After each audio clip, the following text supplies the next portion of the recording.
Hey kids, so quick update on the lawsuit versus UC Berkeley. There was a decision handed down today by the Ninth Circuit in a case called, I think it's, Hernandez versus the City of San Jose. This case has been really important to our case.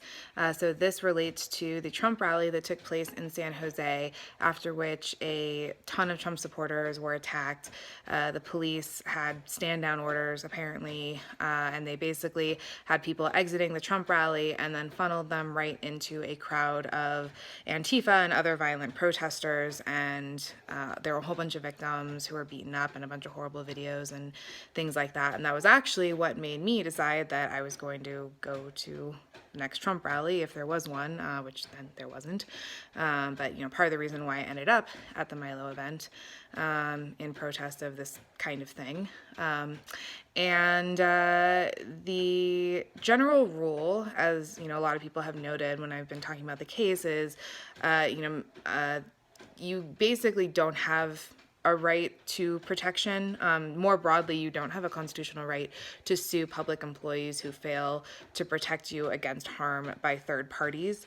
That's the broad sort of rule. But there are various exceptions to that rule, and one of those is, for instance, you can't fail to protect someone as a matter of policy based on protected characteristics. So you can't, never protect black people or something like that, and have that just be the way you do things. So in this case, the question was basically how much, where is the line? Because another rule is that the public employee, or to simplify and talk about the police in this case, they can't contribute to the harm or exacerbate the harm that the third parties are causing. In that case, they don't have, their qualified immunity anymore. So in this case, the question was, the police are setting up barricades like they did at the Milo event, kind of directing the crowd, the attendees of one event, and, to some extent the protesters. And are they liable for the way in which they do that if the protesters then cause harm to the attendees? So obviously this is exactly the same thing that happened with us and that we're alleging in our lawsuit. So the Ninth Circuit just upheld that this is very clearly not a case where qualified immunity applies.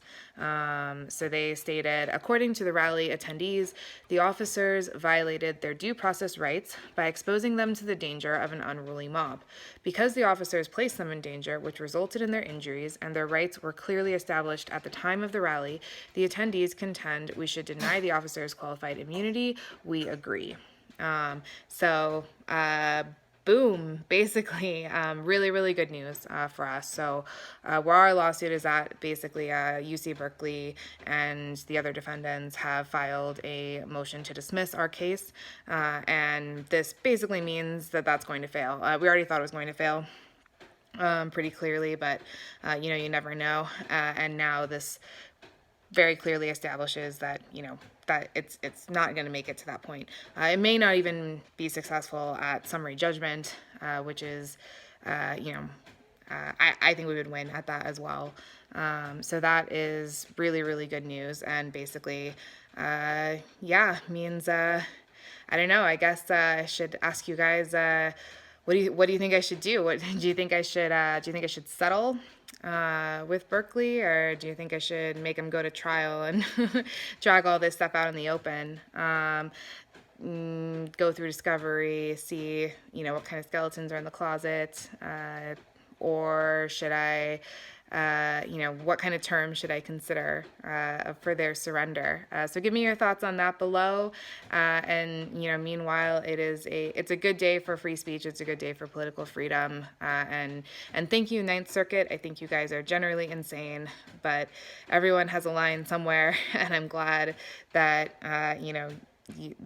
we haven't fallen quite so far that political violence is at least, officially accepted by the courts, even if it seems to be accepted by the media and a horrifying number of Democratic voters. Let me know your thoughts. Bye.